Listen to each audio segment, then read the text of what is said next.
d'Espagne. Nous, on n'entend rien ici. Vous entendez quelque chose? Nous, on entend bien. Ah, vous entendez bien parce que On nous, se la fait que pour nous, sinon vous n'allez pas c'était aimer. que pour vous, oui. Alors, c'était quoi? C'était Jodassin en espagnol. Voilà, c'est l'espagnol. Parfait, bah, ça tombe bien. On commence précisément avec un roman qui a eu, j'allais dire, un effet défrayant en Espagne quand ça a été publié. Mais ça raconte une histoire vraie? Ça raconte une histoire vraie. Ça s'appelle « Appelez-moi Lorca Horowitz » d'Anne Plantagenet, qui est une auteure très jolie, qui est sur la couverture, qui est une traductrice de l'espagnol.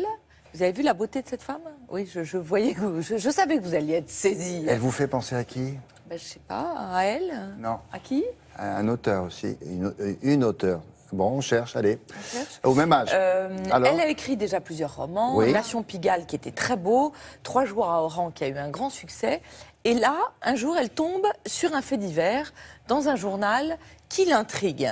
Le fait divers, une secrétaire qui escroque son couple de patrons. Mais il y a une phrase qui fait tilt, qui est « Comment une secrétaire grassouillette et mal dans sa peau va détruire leur vie ?» Donc la phrase la scotche un peu, et l'histoire fait totalement résonance chez elle que ça se passe dans une petite ville d'Andalousie où elle-même, Anne Plantagenet, a vécu une grande histoire d'amour, a même eu un enfant des années auparavant. aucun rapport avec l'histoire du fait divers. Là. Non, mais elle connaît l'endroit, Ah ouais. donc ça l'intéresse. Bon.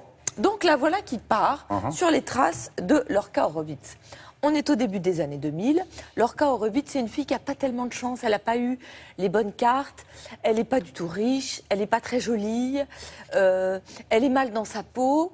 Et puis, coup de chance, elle réussit à se faire embaucher comme secrétaire par un couple d'architectes qui est le couple vraiment qui marche dans cette petite ville, qui est en vogue, qui a énormément de succès. Alors, il faut dire qu'elle a un peu trafiqué son CV, mais bon, la voilà qui commence à travailler, et la femme, sa patronne, se prend un peu d'affection pour elle. Donc, non seulement elle a un bon travail, mais en plus, la dame, est-ce qu'elle est très très gentille, ou est-ce qu'elle fait du paternalisme ou du maternalisme, je ne sais pas comment on doit dire.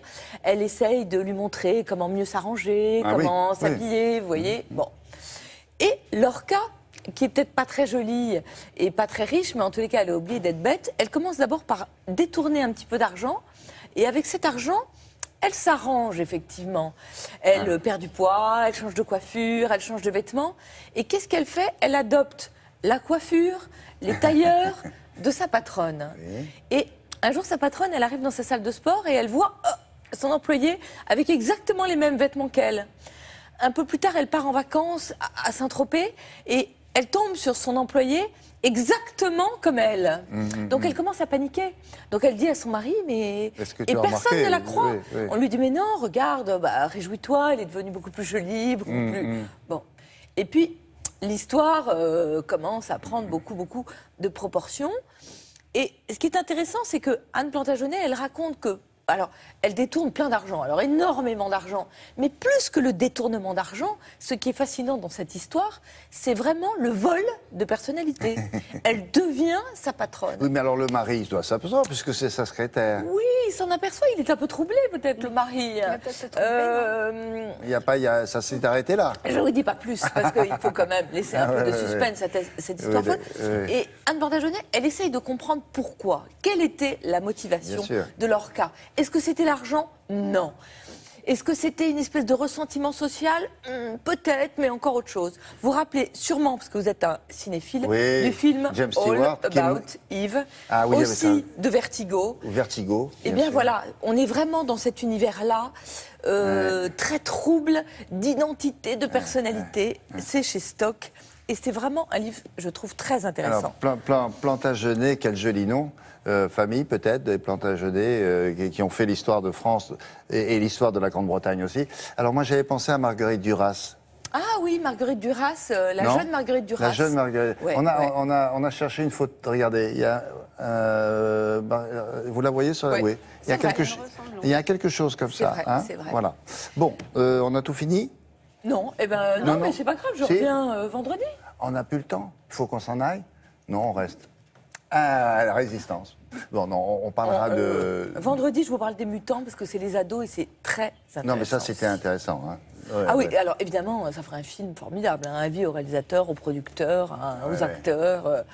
Mais génial. Dites-moi, ça se termine mal, j'espère. Ça se termine pas très bien. Parfait, merci beaucoup.